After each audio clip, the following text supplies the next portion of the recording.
Sure. Well, I think before I could even begin a discussion with Aaron on these things, I'd have to look and do research on his sources, because I've never heard any of this before. Obviously. And if you haven't heard it before, what position are you in to challenge him about it? I'm in a position where I know the Bible is true, and no, you're not. I understand you. Another assertion, not in evidence. You may assert your conviction, but it is only your conviction. It is not knowledge. If it was knowledge, it would be demonstrable. It would have measurable accuracy. If you cannot show it, you do not know it. I'm going to go ahead and disagree with you. Sorry. Okay, well, show it then. Sorry, then the conversation is over, because that means that you can make up whatever you want and then claim to be knowledge. And then claim that because it's knowledge for you and not knowledge for me, that you win. Well, I could also play the counter game, and I can say that I know that you're wrong on any given point, because I can make up facts that are not in evidence, and then I can pretend that I know those. But I can't, because I can only state knowledge of things that I can actually show are correct. It's called intellectual integrity, Sean. I can only state knowledge of things that I have already verified and know that I can demonstrate the accuracy of them. You, on the other hand, can pull anything out of your back pocket that you want and claim it as a fact. All I'm saying, Aaron, is that I know my God, I know He is trustworthy, and every time... All I'm saying is no, you do not on either point. I understand you believe that. You cannot verify it. It is not in evidence. It is likely subject to delusion, like every other God that doesn't agree with you, and yet the proponents claim the same knowledge and conviction that you do. You get 12 guys together, and each of them claims to know that theirs is the absolute truth, and logically, only one of them, at a maximum, can be correct. And the greater probability, by far, is that all of them are wrong. Now, I would advise that you take my position and assume up front that you are in error somewhere.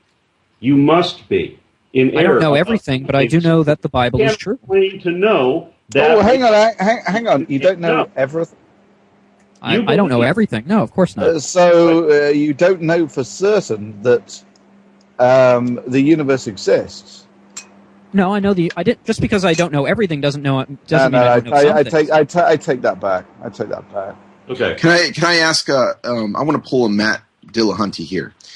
Even if you say that you know that God exists, there's fundamentally no difference between that claim, and I can dig up plenty of people who will say that they were abducted by aliens, entire families even, that will come on film. Okay, well, here's the thing. There's no way of if I were to claim that, purple pixies revealed themselves to me last night, I cannot expect you to believe that. There is no rational reason that you should believe that. Why? Because you've never experienced that. At minimum, however, if you are trustworthy and if I have no reason to doubt your testimony, then I still have to explain the phenomena that you experienced. Now, it may be a hallucination of a drug or something like that, but I will not deny that you had that experience. Let me give you a better example. John, this is actually, can I just bring back one at a time, people? Let me put in a very quick point here. I've re-twigged the point. Just because you don't know everything, so if you don't know everything, then it's conceivable that a being could exist that has completely fooled you into thinking the universe exists when in fact one doesn't. No. How do you know your brain's because what I do know excludes that possibility. But what you don't know is that you don't know anything. Everything that you have claimed knowledge of are things that you merely believe without evidence. There are assertions. The main difference is that when we're talking about science, everyone constructs models of reality. And when we're actually doing it for science, what is the test of a good model is that it can actually make predictions, that it can actually be of use in determining the future. The thing about retroactive interpretations is they have no predictive capability, right? You can assert that this pencil or this pen is the sole being for the the existence of your God, but that doesn't. It's an explanation, but it's one that can't be tested. Right? Yeah, I've actually thought of a response. Thunder, to be fair to you, I've heard you present this argument before. I think the problem with it is simply because of the fact that it doesn't have any predictable qualities about it does not necessarily make it untrue. It's not an evidence against God. It's just evidence of the fact that it's a very bad model. Right. And I think some people interpret it as a bad scientific model. No, because there is an infinite number of models that have no predictive capability. I would like to argue that what I found, I don't know if you guys know my whole story. I became a Christian. I was raised Jewish. And when I became a Christian, I obviously was committed to the idea that Jesus was the Messiah. With that belief or conviction or whatever you want to call it, I then did make predictions, and those predictions were verified. I read my horoscope. We're talking real predictions here. Yes. Right. Yes, right. This pen created the universe, therefore the sun will rise tomorrow. That's not how I'm arguing. Yeah, I know. Well, what sort of predictions did you make? Well, he predicted he was going to do a series of videos that were all going to be thoroughly trounced by some Weird Al Yankovic lookalike who was going to show that he was dead wrong in almost every fact that he talked about, proving that he was wrong throughout, fractally, on every point, all the time. And this was his prediction to confirm his faith. The reason I believe in the Aesop's fables on which you base your beliefs is because they require faith. And faith is in... Here's a prediction I made. Reality does not require faith. Yeah, let's get to the meat. Let's get the prediction. I'm looking forward to this one. Come on, Sean, right, hit us with your prediction. So my conviction was that Jesus was the Messiah of Jews, right? So... No, keep going. Keep going. Keep going. So I predicted that I could go back to what my dad received when he was bar mitzvahed, when he was 13 years old as a Jew in a synagogue, and that I could find predictions of Jesus being the Messiah in the Jewish scriptures. That was my prediction. Let me just say. Hold on. Let me just say this. Okay? I mean, all of Aaron's predictions. This is. That was it. That was the entire level of the predictability of the model of your. That's one. James, give us one where you've actually extrapolated the unknown from your religious model. No, before we go that far, James wanted to comment on what Sean just said. So let's deal with one issue. If you don't mind, Thunder. I know you're in the middle of something there.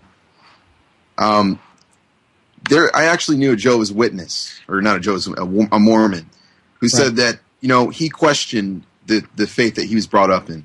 And one day, his car stopped, and he couldn't get it started. And he just started praying to Joseph Smith, and the next thing you know, he turned the key, and the car started up. And he took that, and now that's his basis for his belief that, right, but that can be attributed to the fact that the car was not broken. Okay, but exactly, there could be... How do I attribute the fact that when I read the Jewish scriptures, these are not Christian documents, these are Jewish scriptures, how can I go back to them? I never read them. As an atheist, I didn't read them, and as a Christian, I hadn't read them. Why, when I went back and started studying them, am I finding hundreds of things that prove Jesus is the Messiah in the Old Testament? How is that possible? Okay, first of all, you've already admitted that these are double fulfillments, which means... What you're saying is that it could be talking about... Not in all cases. Not in all cases. Name one. All right. Well, that's what I was going to talk... I was going to bring up the book of Genesis. Well, Sean, let's try and be fair to each other. James was making a point. Let him finish his point before you come back. Sure, go ahead. Even if you, let's say, all you're really doing is pointing to something that could merely be explained naturally. You don't have to posit a deity. And in this case, no, I'm going to disagree with you. Okay, it's still more likely, right, that something natural happens since we've never had any recorded miracle. I've never seen a videotape of a podium or a computer turning to pink mist. So it's more likely. Absence of evidence is not evidence of absence. I'm sure you've heard that before.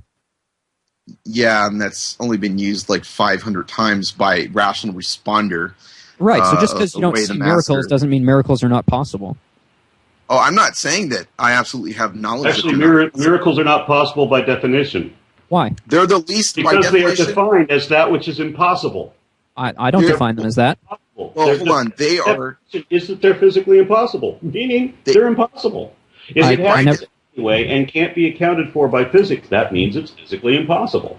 I'm Well, going to by disagree with your definition. By All right, then definition. find me a definition of miracle. A miracle would be definition. the suspension or altering of what are the descriptive laws of nature. Okay. How is that the same? How is that not the same thing I just said? Because what you are prescribing, what you're saying is that suspension, a violation. Yeah. Regardless. I It's didn't say still violate. I didn't say impossible. violate. I never used that word. It's still physically impossible. Whether the way I phrased it, the way That's you phrased it, doesn't make any difference. Because Aaron, Right. your view of the laws of nature are that they are prescriptive, that they must be a certain way. My understanding of the laws of nature is that they're descriptive, that they describe That how is they not- are, not how they have to be. You said that the laws of nature. You said that a miracle was something that suspended the laws of nature. Right. I said that a miracle was something that ignored the laws of nature. Or I have the dictionary definition in front of me if you want it. it's the same thing. No, it's actually quite different. It's Well, impossible. I'm sorry, I've got the dictionary definition in front of me. If Please you read are it. using the word miracle in another context, John, then you've got to define what your definition of that word is, because otherwise we ended up in a position much like we had with Together for Peace. And his idea of the use of words means I can use the word to mean whatever I want. Now, I'm if just you using it wanted the as I see dictionary the Bible definition uses it, of that's miracle, all. I have it in front of me and I can read it out for you. Sure, What is your definition of the word miracle? I believe it is a suspension or an alteration of given laws, or the introduction of new laws, or the creation of. I mean, there can be different kinds of miracles. Well, you're not using the dictionary definition then. You're right, Yeah, but you're not. I mean, You're making it up when as was you the go dictionary written? But if as you're not opposed going to use words as we understand them, then you've got to explain what meaning you're applying to them, and otherwise a conversation is utterly futile. Well, actually, I we could don't say- really care about what Exactly, word I you wanted use, as to. long as the concept that you describe is clear. I think what Thunderfoot's saying is what I'm saying. I think you guys know what I mean. No. Well, yeah, Well, you are misappropriating the The word miracle miracle if you is- are. I think that's where this is going. I think someone rising from the dead or walking on water or turning water into wine is pretty clear. So would an example of a miracle be creating someone called venomfangx who knows that the universe was created? So is that a miracle? Yeah. I mean, I think there is a little miracle in all of us, but That seems to be evading the question, Sean. I'm not sure what you're asking, so maybe ask it again. Would an example of a miracle be something that your God is capable of doing? Would be creating someone called venomfangx who asserts with absolute certainty that he knows that a God exists. Would that be considered a miracle? Yeah. I'm going to go ahead and say that the act of God endowing someone with that level of certainty would be a type of miracle, but is not the kind that I think I'm talking about here. Okay, so again, we don't have a definition. Let me aid you in this, because I've done a little research in this area. When you get a consensus, you don't rely on one dictionary. If you're using just regular parlance and regular English and you don't have scientific application, you're just talking about the language itself and nothing else, then you can use dictionaries to get it, but I wouldn't just use one. And I wouldn't use one definition from one. You have to find the one that works in the context you're talking about. And you Okay, have to get I have a different word consensus of them. When I did this, I found that the definition of miracle consistently comes up with something, with an event or phenomenon that occurs that cannot be accounted for or attributed to the laws of physics. It is outside nature, inexplicable by science. It is physically impossible. I've only by got one definition. dictionary definition in front of me, and it reads as follows: an extraordinary and welcome event that is not explicable by natural or scientific laws and is therefore attributed to a divine agency. So And if I it's think not- Aaron is using it in accordance with the dictionary definition. I'm Then actually when going to you agree with you, Aaron. It's physically possible. Aaron, you're absolutely right. It's A possible miracle, because you can support it. right? You're actually right. A miracle is an event that is physically impossible if it is only to be attributed to physical processes. It could not come about by way of physical processes. So then what do you have to do? Now you have, and you're going to love this one. You're going to hate me for this, actually. It has to be attributed to a supernatural source. It then becomes that a miracle is an effect on a natural phenomenon that is affected by or enacted by a supernatural agent. Now, absolutely. Yeah, you will find a consensus, various dictionaries that define magic exactly that way. Look it up. Okay, well, I think magic, which actually happens in the Bible when you meet the magicians of Pharaoh's court in Egypt, they perform very similar miracles that God performed, like they turn a staff into a snake and turn water to blood and stuff like that by way of magic. Now, I'm not sure if that's sleight of hand, like magicians. So you're saying that is not a miracle, but that's magic, but they're indistinguishable so far. No, they're not indistinguishable. I'd like to make the distinction. The distinction is one is attributed to God and one is attributed to Satan. Yeah, it's in the same context. A man is murdered, but a VIP is assassinated. A poor person is crazy. Satan can do miracles, but they're not defined as miracles, they're defined as magic. Right. Or even more peculiar, that your God's idea of impressing Pharaoh involves something as facile that could be emulated by sleight of hand. Is that really the level? Is that really the level of the most powerful being in the universe, that he could be leveled to the point of parity by sleight of hand? Well, that's actually the point, because every plague that God performed in Egypt became progressively incapable. The magicians were incapable of replicating it progressively. So that was actually God's this is point. how God communicates, by sending plagues against people. No, when God wants to. I mean, can he not just sort of turn up and leave a note or something? Or well, he can appear as a burning bush, but he can't actually appear in person, except in the Garden of Eden when he couldn't find Adam. Hardening the Pharaoh's heart. Is he playing both sides of the chessboard? God, it talks about that exact thing in Romans chapter 10, I think it is. Where it talks about it's chapter 9. Sorry, chapter 9. I was close. Chapter 9 talks about that God is capable of using a human vessel as a display of either his mercy and grace, or even his wrath and his justice. And in Pharaoh's case, Pharaoh, it's hardened his heart against Israel, and then God, having seen what Pharaoh was doing, amplified many times. So God made Pharaoh act in a defiant way, and then punished him for doing what God forced him to do. And then killed all the firstborn. I'm sorry to keep on bringing it back to this point. J.K. Rowling says in the Harry Potter books that Harry Potter could perform magic with a wand. What is the difference between the Harry Potter books and the Bible? You still have not established the veracity of the Bible, which is why I'm... Sorry to keep on going back, which is why I'm not interested in being told what the Bible says. If I told you, Sean, that I believe that J.K. Rowling was inspired when she wrote Harry Potter and therefore Hogwarts actually exists... I'd like to know your reasons for believing that. But you would laugh at me, wouldn't you? Do you not see why I am laughing at you because you think that the Bible is actually true? I have a whole lot of collected quotes that I took from the Bhagavad Gita, wonderful quotes that are fantastic when you're arguing people on the points of Scripture, because I can fire Scripture back, but I'm firing Scripture back that's older than theirs, substantially older, and wiser, and more detailed, because the Bhagavad Gita is much better written than the Bible, and it includes so many details that the Bible doesn't even seem to be aware of. And it talks in terms of numbers that the Bible can't even think about. I mean, everything in the Bible seems to be 7 this or 40 that, but you don't get this kind of numerology where you have these same numbers coming up again and again and again so often that you realize these cannot be the accurate figures.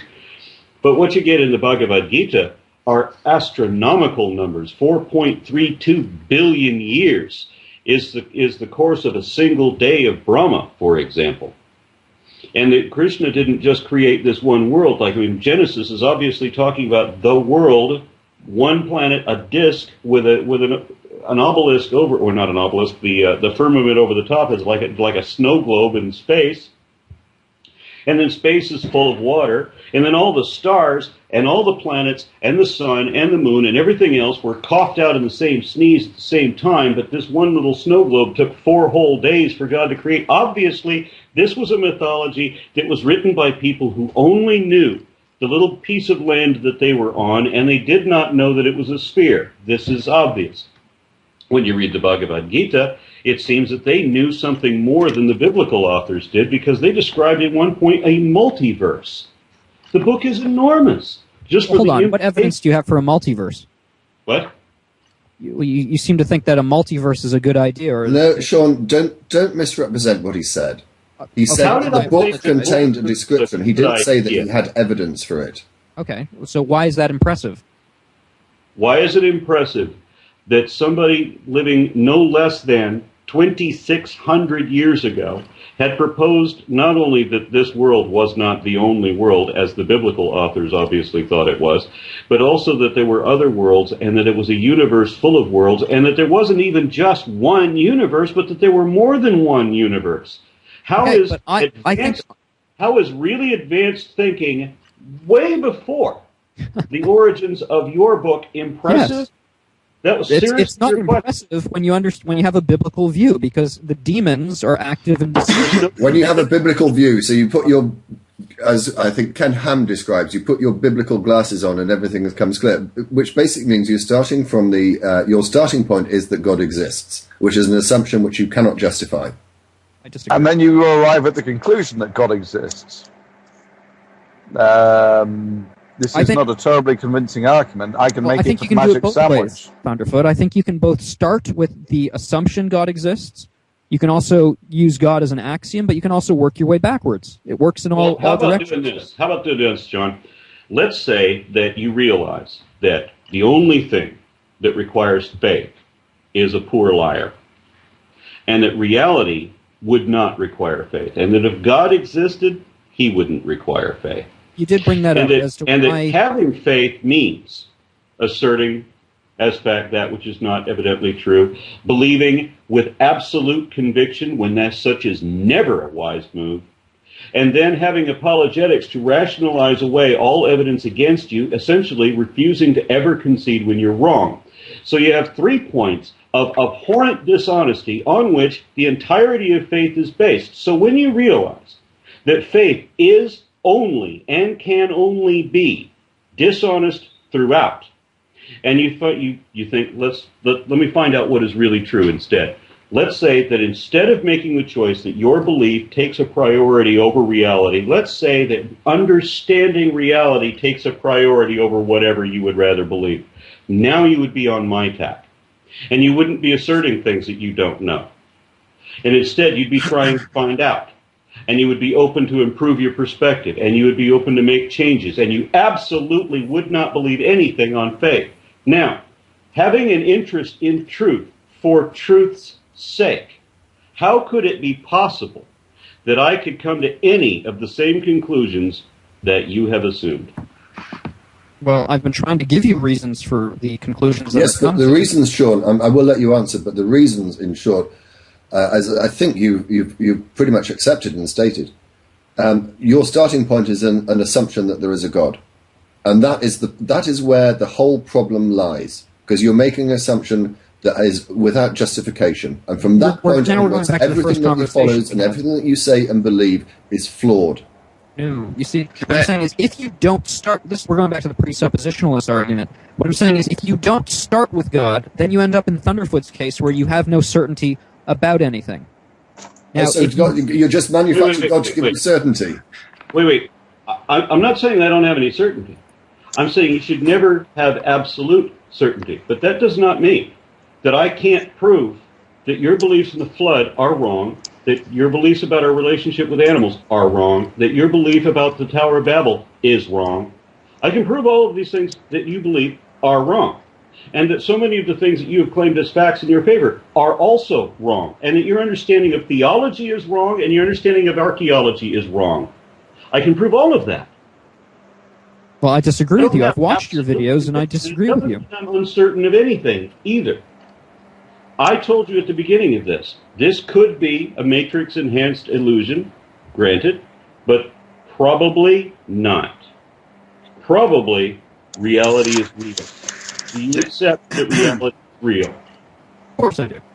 Okay. We're going in circles now. Can we then argue about whether or not we should assume that there was a God involved? And all I'm saying is that if I do not have to embrace faith, which I know is wholly dishonest, how can I honestly come to your conclusion? Because, frankly, I find your position as an atheist to be far more dishonest. In what way? Would you explain why, Sean? And let him explain why we're dishonest. Well, you guys have heard me before. Obviously, I don't believe in evolution.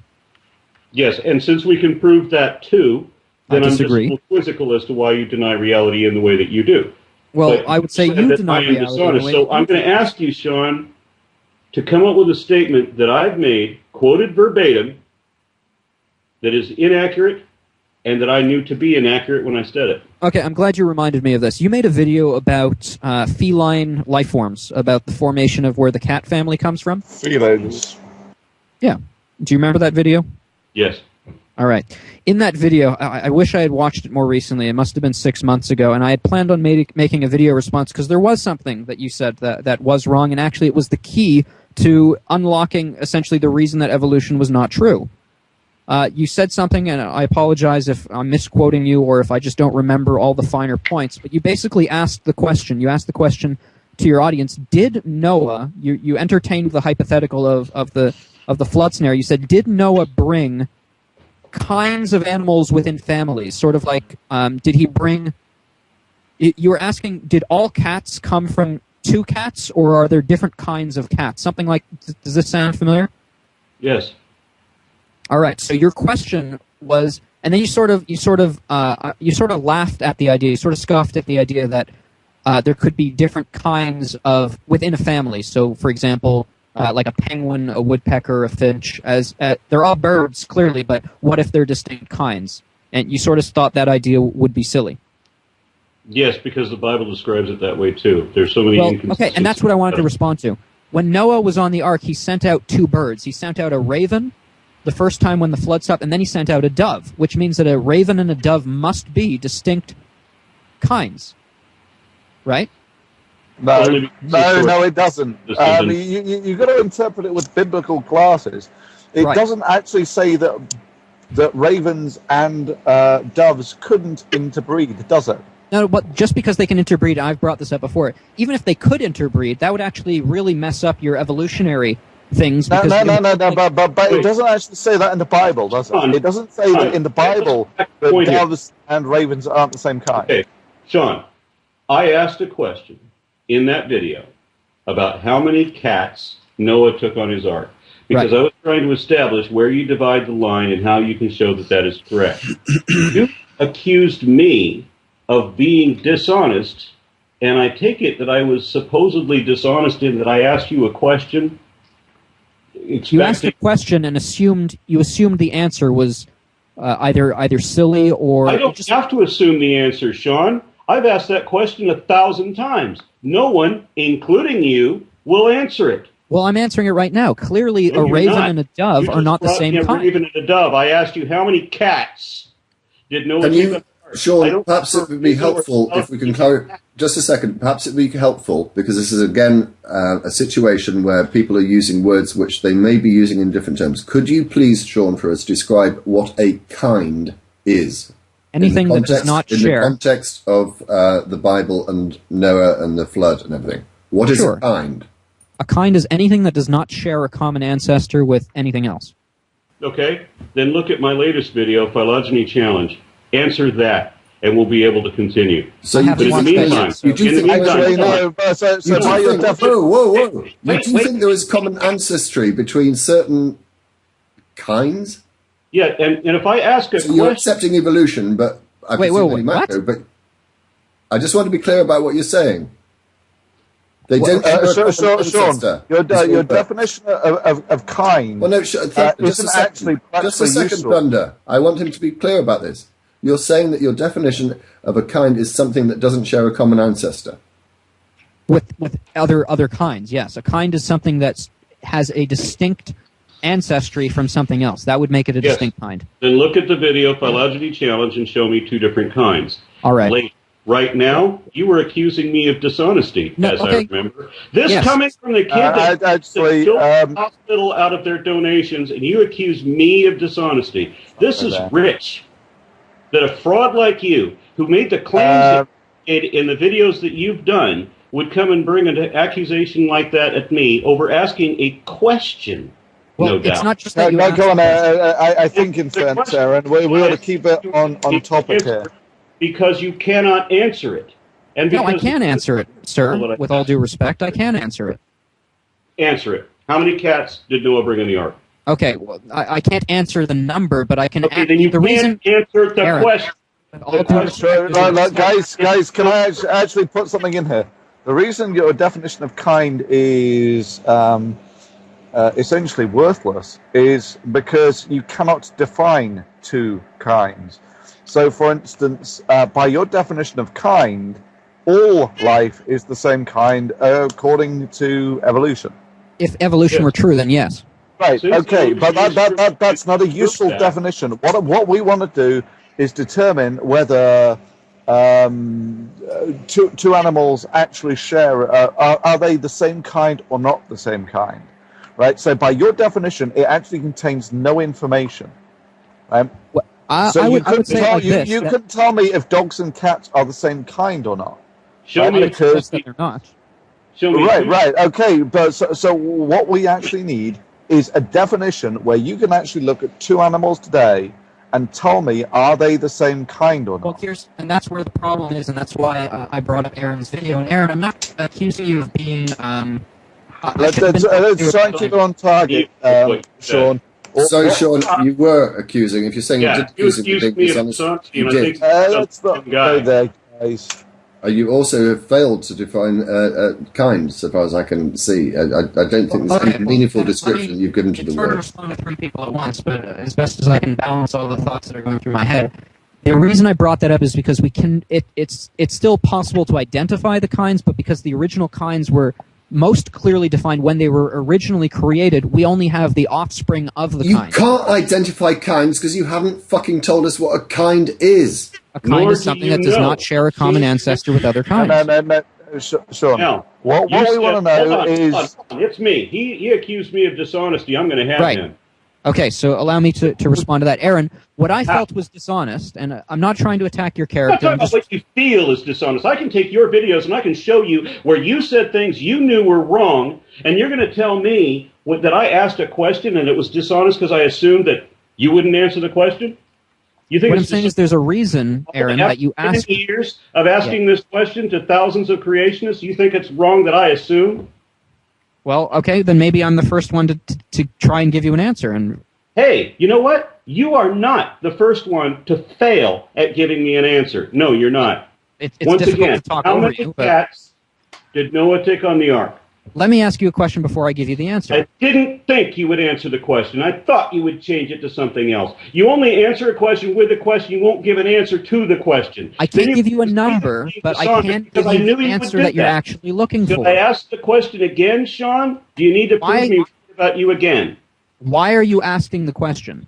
Why am I asking? Why are you not answering it? You that you don't have a definition of kinds. There is no such thing as kinds. It's made up, much like the entire rest of the fable that you've based your life on. If your best answer to the question is why are you asking me that question, then why don't you just have the intellectual honesty, or honesty per se, and just say, I do not know?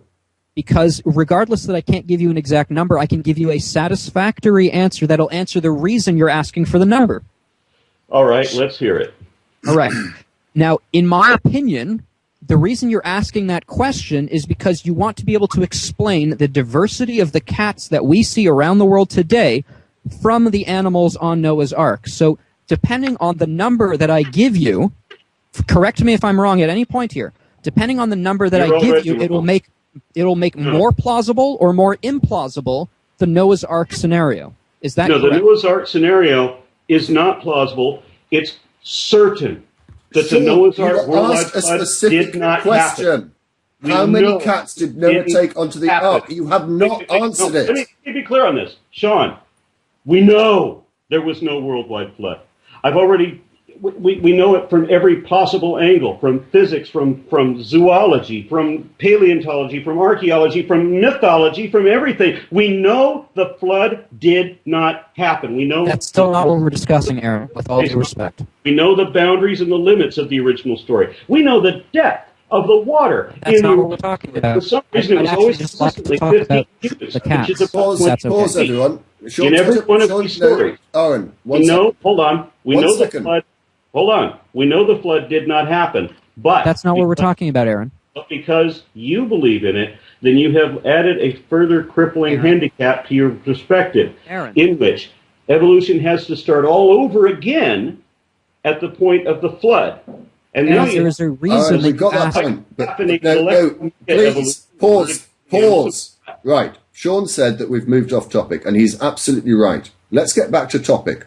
You were asked, Sean, a specific question, and you have failed to answer it now 3 or 4 times. No. You have answered it with giving, I know why you're asking that question, I know where you're coming. No, that is not answering the question. It's a very specific, straightforward question. You understand the question, and you are failing to answer it. Then I will why give, do you I will not give just say, I can't answer it? Because I feel that I can give an estimate.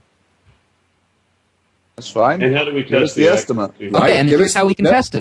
Give us the estimate then. Okay, now, Aaron, before you go off on another rant, Will you just answer the question, Sean? Yes, I will. Yes, I will. Now, Aaron, you want to go off and say we know the flood didn't happen on ago, but in that video you asked the question, how many cats did Noah bring on the ark? And there's a reason you're asking that. And the reason is, depending on the number I give you, it makes the situation more or less plausible. Sure. That's the reason you asked the question. Asking the question is irrelevant to the answer. Again. Would you please? Then it doesn't matter. Okay, Aaron, then I'm going to give you a number now. You ready? It doesn't matter what number you come up with. You can't make the flood plausible. Okay, fine. It's Aaron, disproved. Then why did you ask the question? I'll give you a number. Because I'm trying to... Let's hear the number. Okay, here's the number. Because... Here's the number. Are you ready for the number? Yes. It's somewhere between... Somewhere between... Hey! It's somewhere between... I need closure on this anecdote. Please, let Sean say it's somewhere between what? It's somewhere between one number and another. And Aaron said it doesn't matter. So why did you ask the question? It doesn't matter in terms of the flood. Okay, I'm trying to get you to... Sean, can I just bring... Quiet for a minute. Let me make one statement. I'm trying to get you to understand evolutionary phylogeny, which will absolutely disprove your bullshit notion of kinds. And it begins with the question about how many cats Noah took on the flood. This is the thing that I ask in order to get you to start thinking outside of the constrained little box so that you'll begin to understand the phylogeny, because phylogeny is the ultimate disproof of the creation myth. All right, and I'm ready to go down that road with you. So take me along with you. Okay. How many cats? Based on my understanding of the cats, you have your basic the smaller cats, you got the larger cats. So I'm going to say it's possible that Noah brought 10 kinds of cats, just a round number, 10. So you're pulling it out of your ass. You have no idea at all. So you're not. I know my house cat does not share a common ancestor with a lion. The reason I asked you the question was to get you to think about the answer. I didn't want you to roll a dice and recite whatever number came up. I wanted you to think. Yes, I am thinking. I wanted you to think about the fact that when you look at the various subsets of cats, all these subsets that are different species, and by all the definitions, you would have all these... We're not talking about species, Aaron. Yes, we are, because most of the people that define kinds define them as species. You have some exceptions. I'm not that person. But by and large, most creationists do define species as kinds, and even the Bible supports this. Now, when you look With your permission, may I ask you a question? Well, before you do, can you define, if you're not using the word kind as species, could you please explain what you mean by kind? And I think this is how Darwin deceived you guys. He defined the Darwin did not deceive us, Sean. You were the one that is deceived. Okay, I understand you believe that, but what Darwin did was... And you understand I can prove that too. Okay, say what you will. Darwin noticed that there were many finch species. And then he defined the finch itself, which is the umbrella that all finch species fit under. He defined the finch itself as a species of other birds. So the kind is the finch, and the species of finch are that which come out of the kind, I would argue. No, you don't know anything at all about what you're talking about here, because Darwin was. There is no evidence to suggest that a finch shares a common ancestor with any other kind of bird. Yes, there is. Absolutely, no, there isn't. There is. Yes, there is. Give me anything. Well, give me for one thing, finches are part of the neonate collective, as opposed to the paleonate collective. And I know you don't know anything about that. That's why I was trying to be something easy. I was trying to start with cats, something that even you could figure out. So let's talk cats. I'm trying to paint a picture that even you would understand. All right. Now, since you brought up the birds, when you talk about there's no evidence that these finches are related to anything else, yes, there is. There's the phylogeny, and that's what I was trying to explain to you. And how do you prove phylogeny? Genetically. It started out morphologically. See, what you said about Darwin... Sean, you asked a question, let Aaron answer it. How do you prove it, Aaron? Hey, you said that Darwin deceived us by naming species of finches and then naming the species collective, too. No, he didn't. Because Darwin's predecessor was Linnaeus, and he followed Linnaean taxonomy. Linnaean taxonomy held sway until just about 20 years ago. Only in the last 2 decades did the Linnaean taxonomy lose footing, being replaced by phylogenetics. It is now possible for us to show genetic orthologs to prove the common ancestor based on similarity, only implied by morphology. That's based what I on was similarity. That's what I was showing in the cat video. I was showing genetic phylogenies. Okay, and genetic phylogenies are based on similarities, are they not? No, it's not. What's it based on? Watch the video again. Okay. But again, so you're looking in the genetics and you see genetic markers that suggest that these animals share what? These which can't be accounted for by any other way. Genetic orthologs which can't be accounted for by any other way. But they are similarities, essentially. They're matches. Matches. Right, so that's what I'm asking you. I've been asking you that for 3 minutes now. Imagine a zipper, partially unzipped, at various stages. Right. If you look at a genetic ortholog, it's the part of the zipper that is closed. Uh-huh. And then you have the division between the two species. You can actually mark back how far that has happened.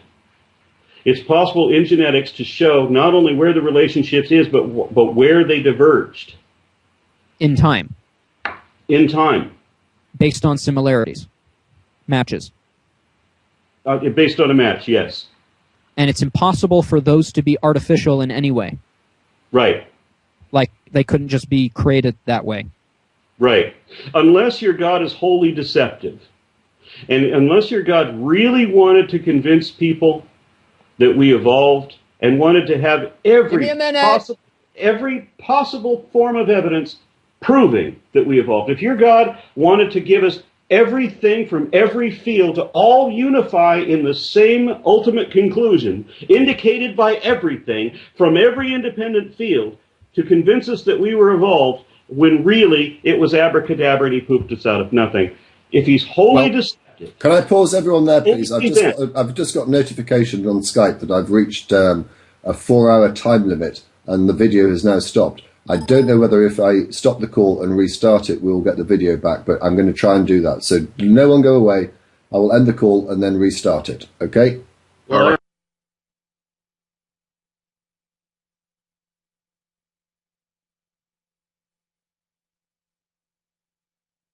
Well, whilst everyone's coming up to speed, Sean, are you here? Hi there. Yeah, I mean, the reason that people get so tied up in this thing about kinds and the such like is because in biology, it's useful to be able to classify things in some sort of cohesive framework. And the definition that you give of kind means that it's not actually possible to look at two kinds of animal and say whether they are the same or not, judging from your definition. Which is why we have terms like species in biology. I agree with you. And I also have to bring up that I know the ornithological systematist that was doing the contributions for the Arizona Tree of Life project. I would love to bring him on if you want to talk about how there's no evidence that finches share a common ancestor with any other bird. Why do you think it is, Sean, that birds cannot be described as that it's impossible to completely remove birds by definition from the parent clade of dinosaurs. Exactly. Because It's you're the totally hierarchical. not. I don't believe dinosaurs and birds share a common ancestor. I don't even believe. You see, Sean, Sean, why birds do we call birds are birds? dinosaurs. I disagree with you. Well, you're welcome to be wrong, and you're welcome to prove that you're wrong. Give me a definition of dinosaur showing every physical characteristic common to all of them. Go ahead, do it. Try to also separate us from apes. While you're at it, it will be equally impossible, but you're welcome to try. Well, Aaron, that's If you want actually assistance in this, since I've already done your research once again, look up the 9th foundational falsehood of creationism. Therein, I show physical characteristics identifying both groups. You but you're arguing cannot from homology again. birds and from the similarity. parent clade of dinosaurs for Just exactly the same reason and the same way that you cannot remove ducks from the parent category of birds. Okay. Let him respond, Aaron. Okay. What I'm saying is you're arguing from similarity. You're arguing from homology. You're saying this is very similar to that, therefore they share a common ancestor. Unfortunately, that's a circular argument. You're using homology It's as not. Actually, It's no. not. This is we're currently It's on not. definitions. at Sean, the moment. you get a definition. You define dinosaur. Show me a definition of dinosaur that includes every dinosaur already universally accepted as such, but which excludes birds. You can't do it. He's right, Sean. The reason that we call birds birds is because they share certain common characteristics. You know, vertebrates. They're all egg layers, yeah. Okay. Birds, and they're all feathered, right? These are characteristics common to all birds, which is why we call them birds. Now, where Aaron is going with this is you actually define the parent group. So, say for instance, vertebrates. Can you define a bird that is not vertebrate? All I'm saying is you can't prove That's a common yes or a ancestry no. through homology. Yeah. That's all I'm saying. And all I'm saying is it's not homology. It's by definition. Birds are dinosaurs. That's right. They're not descended from dinosaurs. They're not like dinosaurs. They are dinosaurs. They're not similar to dinosaurs. They are dinosaurs. In the same way that you would say that men are primates. Yes, definitely. Men are primates. Now, Men hold are on, wait, also wait. Can I just- mammals. can I Men ask- I are have to also go. vertebrates. I have to go for And dinner, the so can I just ask a are question cats. before I... Blastocysts. Yes. Okay, I want to thank you guys for the conversation. This was fun, and I have to go for dinner, but I just have one question. In What? a biblical view of creation, that man is created separately from the apes, would it still be okay to say that they're primates, even if they have distinct ancestries? Yeah, God would have just created different primates. Why? Okay, then in that case, then I'm okay with saying that birds are, by the All right. definition And you're using... since men are also apes, Sure. by definition again, Uh-huh. how would we... Sean, what you're saying is, would it be okay to say that all of you are primates, but I'm directly descended from a divine... I have a completely separate lineage. Would you still call me human if that was the case? Right. Well, would you still call me human if I claim to have... Well, there you go then. So you are saying that you have no problem with the humans being primates? If by primate you just mean they share characteristics with the apes, Well, let's say we're talking about a created thing then instead of an involved thing. Now, Right. We're talking about Kit, the car from Knight Rider, Okay. right? Guys, I really got to go. Can Not we a car. just be quick? He says he's not a car. Uh-huh. How do you argue that? Well, I think he'd be wrong in that case. So I'm actually okay with saying human beings are of the same genetic similarity, family, mammal as an ape. I'm okay with that. Apes. We are a subset of apes. I'm okay with In that. the same sense that Kit is a car, regardless whether he likes Right. that or not. I'm okay with that. I'm very okay, and that fits my model of creation. So what I'm saying is that you can't argue from that for evolution. That's all I'm saying. Sean, before you go, I just want to say something. I've been quiet this whole, pretty much this whole time. But I just want to say, I know to some extent where you're coming from, okay? All right. But I have to say, I had the same theology as James White, okay? I've been a theist. I've done evangelism. I have extensive, familiarity with it. So I understand a lot about where you're coming from. But when you actually come to desire what truth is, and you drop the arrogancy, the egotism that you know better than Aaron Ra and other people who have spent nearly their whole life because that they're flawed because some pre-scientific book tells you, I'm sorry that you can't see that as arrogant and foolish, but it is. And when you I appreciate your comment. I disagree with you. I'm not and I saying wish you guys all the best. Okay. All right. Thanks, guys. Okay, well, I think we've run slightly longer than we normally do. What do you think? I know there are a few people that probably want to sort of like come in and comment. Do you want to get anyone in, or do you want to call it a day at that point? No, I want to have we need to have a time limit that we actually adhere to. Yeah. I mean, we're effectively 2 hours over time, so I think it's fair to... How long do you think I would have to argue with Sean in order to convince him that... Well, I think my view is this. We're dealing, as we normally are, with theists. It raises an interesting question of how you can get the point across and how you can persuade them of what is right and what isn't. And it is very difficult. They just refuse to accept evidence that goes counter to their beliefs. Their beliefs are stronger than reality.